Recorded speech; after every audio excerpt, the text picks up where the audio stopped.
नमस्कार दोस्तों, हमारे YouTube चैनल स्टॉक टाइम में आपका स्वागत है।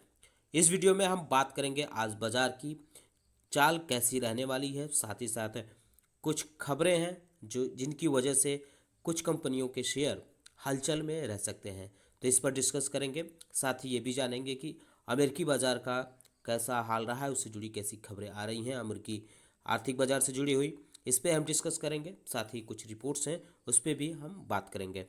तो वीडियो शुरू करने से पहले कहना चाहूँगा कि अगर आपने हमारे चैनल को सब्सक्राइब नहीं किया तो कृपया सब्सक्राइब कर लें और बेल आइकॉन भी दबा लें। सबसे पहले हम नज़र डाल लेते हैं कि शुक्रवार को भारतीय बाजार की क्या स्थिति रही।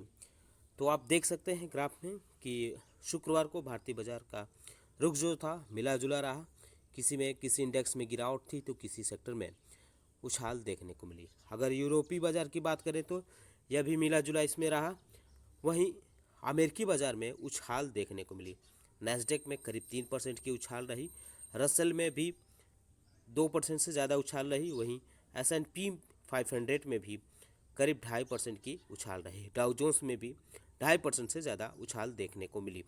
तो इसे CNBC की एक खबर है जिसमें ब्यूरो ऑफ इकोनॉमिक एनालिसिस की रिपोर्ट छापी गई है। इस रिपोर्ट में 2022 में पहली बार क्वार्टर 3 में पॉजिटिव ग्रोथ अमेरिकी जीडीपी में दिखाई गई है। कम से कम मंदी की आशंकाओं को इसमें कम आंका गया है। जुलाई और सितंबर के दौरान जीडीपी जो है 2.6% तक बढ़ी है, इस रिपोर्ट का मानना है।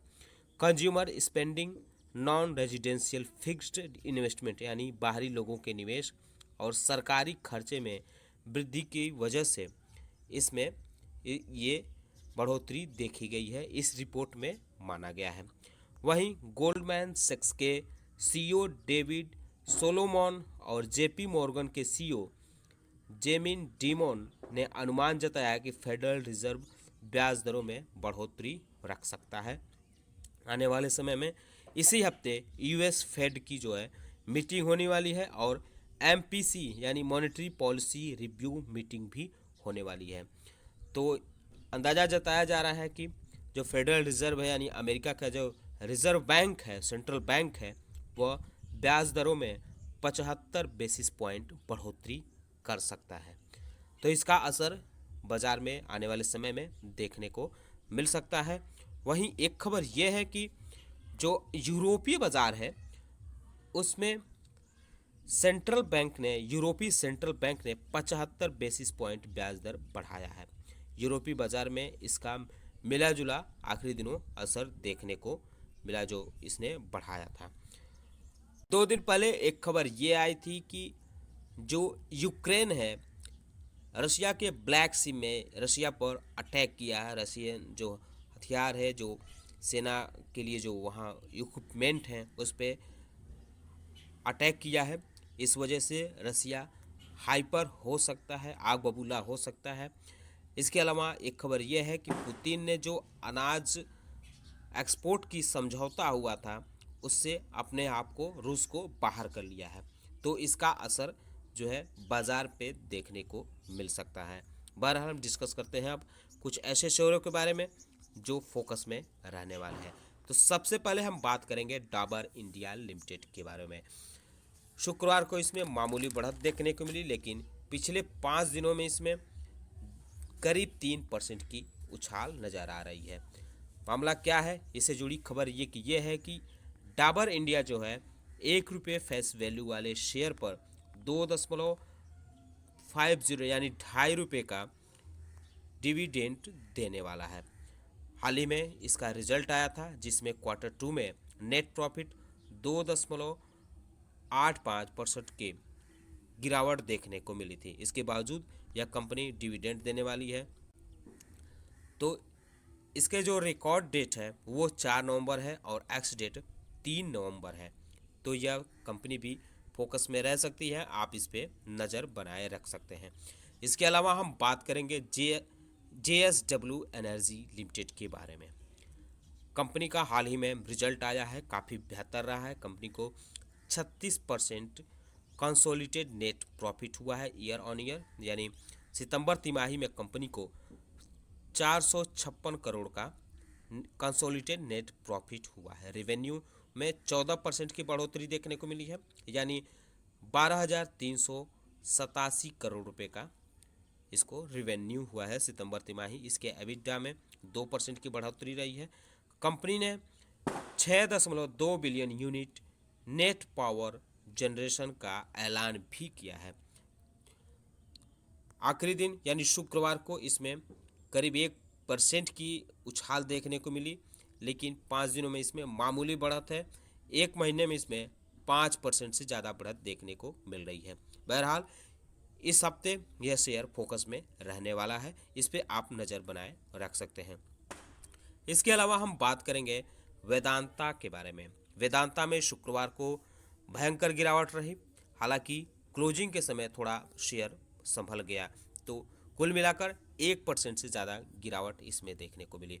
गिरावट की वजह यह है कि 54% ईयर ऑन ईयर इसके जो कंसोलिडेटेड नेट प्रॉफिट है उसमें नुकसान हुआ है कंपनी को, और इसकी वजह ये मानी जा रही है कमज़ोर ऑपरेटिंग परफॉर्मेंस, अधिक फाइनेंशियल कॉस्ट और पावर और फ्यूल खर्च की वजह से इसमें यह गिरावट देखने को मिली है।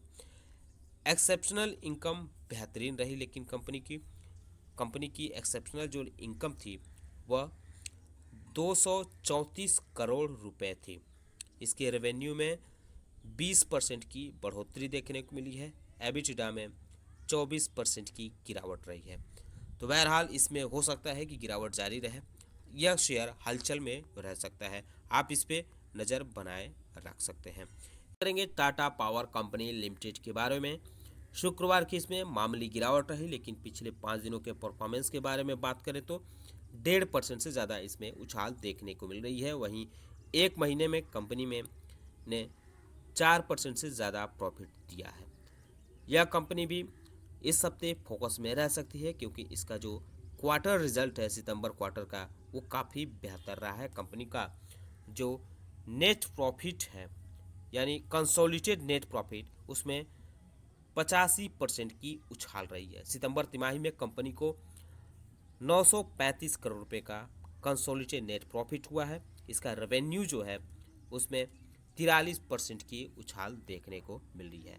तो इसमें पॉजिटिव असर देखने को मिल सकता है इसका कंपनी के, इस पे आप नज़र बनाए रख सकते हैं।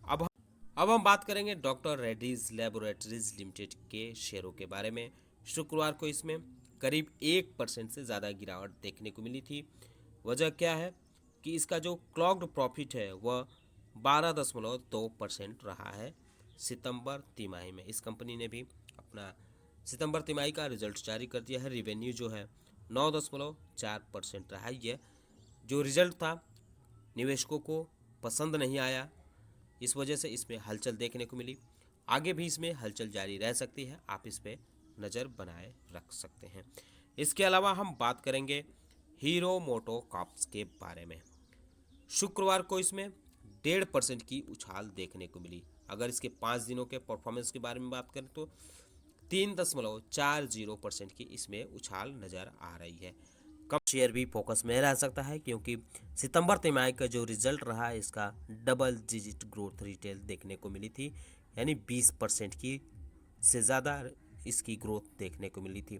बात करेंगे मारुति सुजुकी इंडिया लिमिटेड के बारे में। शुक्रवार को इसमें ज़बरदस्त उछाल देखने को मिली, क्योंकि कंपनी का रिजल्ट भी ज़बरदस्त आया था।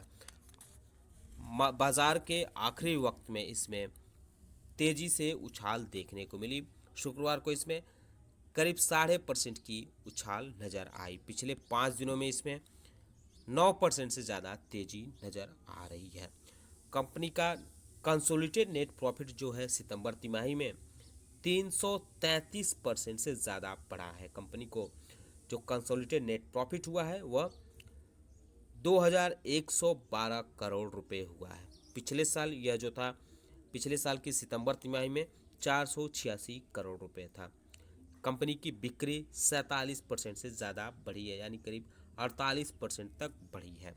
इस वजह से इस हफ्ते भी कंपनी में हलचल देखने को मिल सकती है, आप इस पे नज़र बनाए रख सकते हैं। इसके अलावा हम बात करेंगे इंडियन ऑयल कॉरपोरेशन लिमिटेड के बारे में, यानी IOC के बारे में।